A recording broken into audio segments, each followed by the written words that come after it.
ዛሬ ጌታ ኢየሱስ ክርስቶስ የእግዚአብሔር ልጅ በሆነበት አይነት መልኩ የእግዚአብሔር ልጅ ሆኛለሁኝ።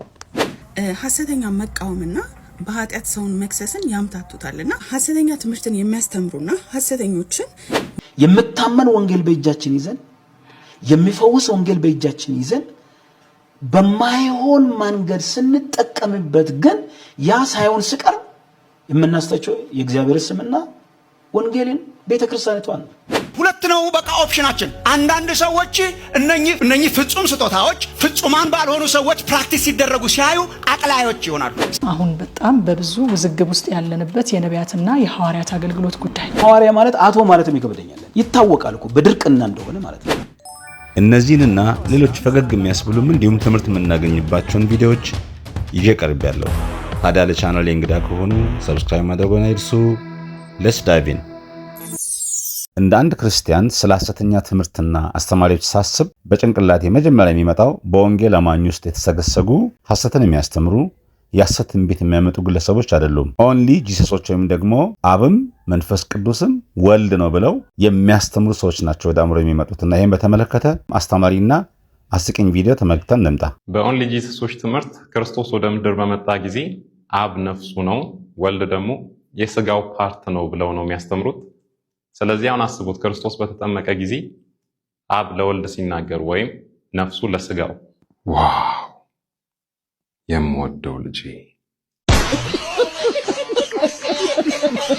ዛሬ ጌታ ኢየሱስ ክርስቶስ የእግዚአብሔር ልጅ በሆነበት አይነት መልኩ የእግዚአብሔር ልጅ ሆኛለሁኝ። አንዳንድ ሰዎች እንዲሉ ሲሉ ሰምቼ አውቃለሁኝ። ኢየሱስ ክርስቶስ የእግዚአብሔር ልጅ የተባለበትና እኛ የእግዚአብሔር ልጆች የምንባልበት አንድ አይነት አይደለም ይላሉ። በንግግሮች መካከል ድንገት የተናገረው የምላስ ወለምታ አይደለም። ሌሎቹ አረፍተ ነገሮችና ሐሳቦች ሁሉ ይሄኛውን ዋና ሐሳብ ለማስረዳት የመጡ ናቸው። እንግዲህ ዋናው ሐሳብ እንደሰማችሁት ከሆነ ኢየሱስ ክርስቶስ የእግዚአብሔር ልጅ በሆነበት መልኩ ነው የእግዚአብሔር ልጅ ሆንኩት ይላል። ይሄ አመለካከት በዚህ ሰውዬ ውስጥ የጀመረው ከ12 ዓመት በፊት ነው። አሁን የሰማችሁትን ቪዲዮም ወይም ደግሞ ሐሳቡን ያቀረበው ከዛሬ 12 ዓመት በፊት ነው። እኛ ራሳችን ልክ ኢየሱስ ክርስቶስ የእግዚአብሔር ልጅ በሆነበት መልኩ ነው የሆነው ብሎ ሲል የኢየሱስ ክርስቶስ ያክል ማንዴት፣ የኢየሱስ ክርስቶስ ያክል ክብር ያለን ሰዎች ነን ነው። በሌላ አገላለጽ ደግሞ መንፈስ ነን የሚለውን ትምህርቱንም ስናስታውስ ትንንሽዬ አምላኮች ነን ወደሚል ኑፋቄ የሚወስድ ይሆናል። የዚህ ሰው አሁናዊ አቋም መሆኑን እንድታውቁ በቅርቡ ደግሞ በተመሳሳይ መልኩ ያወራቸውን ሐሳቦች ላስደምጣችሁ። ህይወት ሰጪ ነው፣ ላይፍ ጊቨር ነው ኢየሱስ እና ኃይሉ ዮሐንስ ጊቨር አይደለም ያለው ማን? ባዶ ሃይማኖት ምንም የማያውቁ ሰዎች ፓስተር የሆኑ ምንም የማያውቁ ያልገባቸው ሰዎች ኢየሱስ ብቻ እኮ ነው ይላሉ። እሱ ተሸከመኝ እንጂ ነው ያልተሸከመው።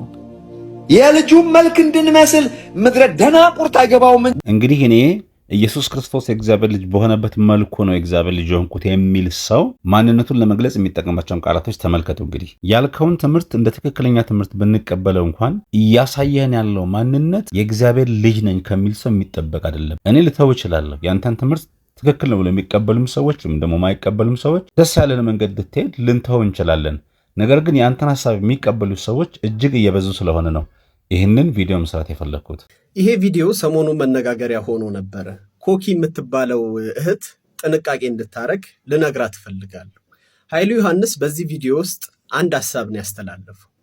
የኢየሱስ ክርስቶስ ልጅነትና የኛ ልጅነት ምንም ልዩነት የለውም የሚል ነው። መጽሐፍ ቅዱሱ የተጻፈበት ቋንቋ ላይ ሄደን ስናጠና ግልጽ የሆነ ልዩነት እንዳለው ልንረዳ እንችላለን። ነገር ግን ኮኪ ያልገባት ነገር የኢየሱስ ክርስቶስ ልጅነትና የኛ ልጅነት አንድ ነው ብቻ ብሎ የሚቆም ትምህርት አይደለም። ይቀጥላል። የኢየሱስ ልጅነት የጀመረው ከማርያም ሲወለድ ነው የሚል ትምህርትን ይዞ ይመጣና ከዛ የውሻ ልጅ ውሻ፣ የፈረስ ልጅ ፈረስ፣ የእግዚአብሔር ልጅ ደግሞ እግዚአብሔር፣ ስለዚህ አንተ እግዚአብሔር ነህ ወደሚል አስተምሮ የሚወስድ ነው። እግዚአብሔር ሰማይና ምድርን ሲፈጥር አምኖ ነው በቃሉ የፈጠረው። ስለዚህ አንተም የእግዚአብሔር ልጅ ስለሆንክ አምነት ትናገራለህ፣ የምትናገረው ነገር ይሆናል ይልና እግዚአብሔር ኃይልና በእግዚአብሔር ስልጣን ሳይሆን ነገሮችን በራስህ ማድረግ እንደምትችል ያስተምራል። ችግሩ ይሄ ነው። ይሄ ትምህርት እኮ የዛሬ 10 እና 15 ዓመት ላይ ከተማችን ላይ ምን አይነት ነውጥ ሲያመጣ እንደነበረ ታስታውሳላችሁ።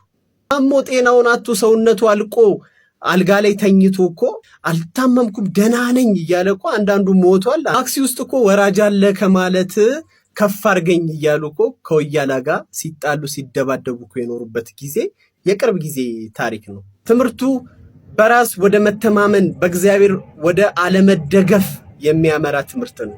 ስለዚህ እህታችን ኮኪ የቱባውን ክር አንዷን ጫፍ ነው የሳብሽው። ብትስቢው ማያልቅ ነገር ውስጥ ነው እየገባሽ ያለሽው። ጥንቃቄ ልታረጊ ይገባል ብዬ አስባለሁ። ከታችም ሆናችሁ በኮመንት ኮኪዬ በርቺ አዎ አሜን ነው ምናምን ስትሉ የነበራችሁ ሰዎች ስርዓት አርጉ። የዚህ ቪዲዮ ዓላማ የሰዎችን ስብናና ማንነት ለመንካት አይደለም። በትክክለኛው የእግዚአብሔር ቃልና ወንጌል ላይ የሚነሱ ኑፋቄዎችን መቃወም ነው። ይችን እህት በግሌ 1-2 ወይም ደግሞ ከዛም ጊዜ በላይ ላይቭ ስታገለግል እሷ ጋር ገብቼ አዳምጬ አውቃለሁ። ጤናማ ትምህርት የምታስተምር እንደዚሁም ደግሞ በዝማሬዎቿም የምትታወቅ ናትና ለሷም ካለኝ ኮንሰርን አኳያ መጽሐፍ ቅዱስ ስለ ኢየሱስ ክርስቶስ የእግዚአብሔር ልጅነት ምን ይለናል? ኢየሱስ ክርስቶስ የነበረው ሲወለድ አይደለም ከማርያም። እሱ በዘለዓለም ውስጥ ክርስቶስ ነበር። ክርስቶስ ነበር ማለት የጠየቀው ጥያቄ ማለት ነው። የእግዚአብሔር ልጅ የሆነው መቼ ነው ላልከው፣ ክርስቶስ ማለት የእግዚአብሔር ልጅ ማለት ምን ማለት ነው? የእግዚአብሔር ልጅ ኢዝ ኢኳል ቱ ክርስቶስ ማለት ነው። የእግዚአብሔር ልጅ የነበረው መቼ ነው ስትለኝ ጥያቄው ምን ማለት ነው? ክርስቶስ የነበረው መቼ ነው? ኢየሱስም ሰዎች የሰውን ልጅ ማን ይሉታል አላቸው። ኢየሱስ ኢዝ ኢኳል ቱ የሰው ልጅ ወንድሜ የእግዚአብሔር ልጅ የሆነው መቼ ነው ለሚለው ለመመለስ የእግዚአብሔር ልጅ ማለት ኢዝ ኢኳል ቱ ክርስቶስ ማለት ነው። አየህ ወንድሜ ኃይሉም ሆነ የዚህ አይነት አመለካከት ያላችሁ ወገኖች ኮኪን ጨምሮ ኢየሱስ ክርስቶስ የእግዚአብሔር ልጅ በሆነበት መልኩ አይደለም እኛ የእግዚአብሔር ልጆች የሆነው። እጅግ የከበረውን የእግዚአብሔርን ቃል በሰዎች ዕውቀት ልክና ወይም ደግሞ በደረሱበት መረዳት ልክ ሲነገር ከቃሉ ውጪ የሆነ መልእክት ያስተላልፍና ለወንጌል አዲስ የሆኑ ሰዎች የእግዚአብሔርን ቃል በነዛ ሰዎች ስታንዳርድ መለካት ይፈልጋሉ። እኛም ስተትን ስንቃወም ወደ ወንጌል ሊመጡ ያሉ ወንጌል ሰምተው ሊድኑ ስላሉ ሰዎችም ጭምር ግድ ስለሚለን ነው። የፍርድን ቃል እንደምንናገር አስባችሁ የምትወቅሱን የወንጌል አማኞች እኛ ከሰበክንላችሁ ወንጌል ውጪ የሚሰብኳችሁ የተረገሙ ይሁኑ ብሎ ሐዋርያው ጳውሎስ በድፍረት የተናገረው ጉዳዩ ሲሪየስ ከመሆኑ የተነሳ ነው። ክርስቲያንን ብላችሁ የምታስቡ ሰዎች በአጠቃላይ ይህንን ቪዲዮ እንድታዳምጡ ትፈልጋለሁ። ብዙ ሰው ሚስ አንደርስታንድ አድርጎታል ብዬ የማስበው ነገር ስለሆነ ብዙ ሰዎች ሐሰተኛ መቃወምና በኃጢአት ሰውን መክሰስን ያምታቱታል። ማን ፈራጅ አደረገ፣ ማን ፍረድ አለ፣ ማን ጠይቅ አለ ብለው ለሐሰተኞች ሲቆሙ ሳያውቁም አውቀውም ለሐሰተኞች ሲቆሙ እናያለን። ነገር ግን መጽሐፍ ቅዱሳችን ይሄንን ይደግፈናል። ኢቭን ሐሰተኛ እንደሆኑ ባናረጋግጥ እንኳን የሚሰሩት ስራና የሚያደርጉት ነገር ግን ከእግዚአብሔር ቃል አንጻር ጥያቄ የሚያስነሳ ከሆነ እንድንፈትሻቸው እንድንጠይቃቸው የእግዚአብሔር ቃል በደንብ ይደግፈናል። ማንነሽ አንተ ማንነህ ነው ውስጥ መግባት የለብን። ሁለት ነው በቃ ኦፕሽናችን። አንዳንድ ሰዎች እነኚህ ፍጹም ስጦታዎች ፍጹማን ባልሆኑ ሰዎች ፕራክቲስ ሲደረጉ ሲያዩ አቅላዮች ይሆናሉ። ጸጋ ስጦታን ያቃልላሉ፣ የጸጋን ነገር ያክፋፋሉ፣ ቸል ይላሉ፣ አይጠሙ። አቅላዮች እንድንሆን ሳይሆን አጥላዮች እንድንሆን ተጠርተናል ብያምናሉና ጸጋ ስጦታን በተመለከተ የምር እንድንይዝ ይፈልጋል። ይሄ ማለት ግን ሁሉን የመቀበል ግዴታ ደግሞ ማለት አለብን ማለት አይደለም። ሰው በስሜቱም ብዙ ነገር ሊያደርግ ይችላል። ሰይጣንም ደግሞ አክቲቭሊ አለ። አንደኛ ተሰሎንቄ ምዕራፍ 5 ቁጥር 19 ላይ መንፈስን አታጥፉ ይልና ጳውሎስ ትንቢትን አትናቁ፣ ሁሉን ፈትኑ፣ መልካሙን ያዙ። ማጥለል ማለት ይሄ አይደለም። ቅርብ ጊዜውን የሰማሁት ነገር አለ እዚህ ወለጋ አካባቢ እና ኦክሲጂኑን አንሳ ተባለ። ቪዲዮ ላይ ማህበራዊ ሚዲያ ላይ ነው ያየሁት። አነሳ፣ ተፈውሳል ተባለ። ሂድና ራስን ፈትሽ ምናምን ተባለ። እንግዲህ ያ ሰውዬ ሞተ ተባለ። ተፈውሳል አንድ ቃል ነው። መልእክቴን አድርሻለሁ መንፈስ ቅዱስ ካለኝ መፈወሷን ደግሞ በሰውነቱ አወቀች አይደለም ነው።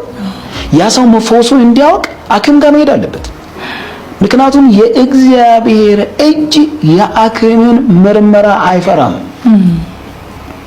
የሐኪሞችን ዕውቀት ቻሌንጅ ያደርጋል የእግዚአብሔር ታምራት።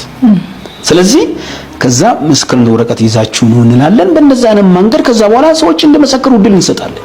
የሆነው ነገር በጣም አሳዛኝ ነገር ሆኗል።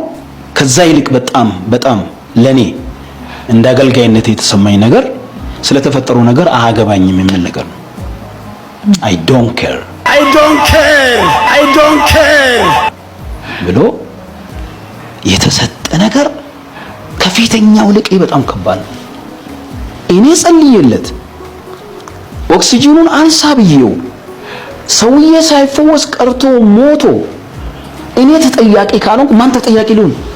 በቃ እንደ አገልጋይ ልንሳሳት እንደምንችል ማመን ነው። ስህተት ደግሞ ከተፈጠረ አጥፍቻለሁ ብሎ እግዚአብሔርንም ችግሩ የደረሰበትንም ቤተሰብ ይቅርታ መጠየቅ ትክክል ነው። የልጁን መልክ እንድንመስል ምድረ ደናቁርታ ምድረ ስቱፒድ ህይወት ሰጪ ነው። ላይፍ ጊቨር ነው ኢየሱስ እና ኃይሉ ዮሐንስ ጊቨር አይደለም ያለው ማን? ይሄን ባዶ ሃይማኖት ምንም የማያውቁ ሰዎች ፓስተር የሆኑ ምንም የማያውቁ ያልገባቸው ሰዎች ኦኬ መንገድ ነኝ አለ ኢየሱስ እና አንተ ገደል ነህ። እኔ ኃይሉ ዮሐንስ ኢየሱስ መንገድ ነው፣ እኔ መንገድ ነኝ። የልጁን መልክ እንድንመስል ምድረ ደናቁርታ ዛሬ አፉ በሉኝ። እግዚአብሔርም አፉ ብሎኛል። ምሽት ነገሩ ኖቦዲ ፔይስ ማይ ቢል። እኔ በእግዚአብሔር ፊት አላጠፋም፣ በእግዚአብሔር ጋር ነው። ስለኔ ማንም ምንም የሚያገባው ሰው የለም። የምናገለግለው እግዚአብሔርንና የእግዚአብሔርን ሕዝብ ነው ብለን ካልን ስለኔ ማንም ምንም አያገባውም የሚል እሳቤ መጽሐፍ ቅዱስ አይደለምና እንታረም መልእክቴ ነው። የዛሬ መሰናዶን በዚሁ አበቃሁኝ። ለዚህ ቻናል እንግዳ የሆናችሁ ካላችሁ ሰብስክራይብ በማድረግ ቤተሰብ እንሁን። ሐሳብ አስተያየቶቻችሁ ይጠቅሙኛልና ኮሜንት ሴክሽን ላይ ከመጻፍ ወደኋላ እንዳትሉ። ሻሎም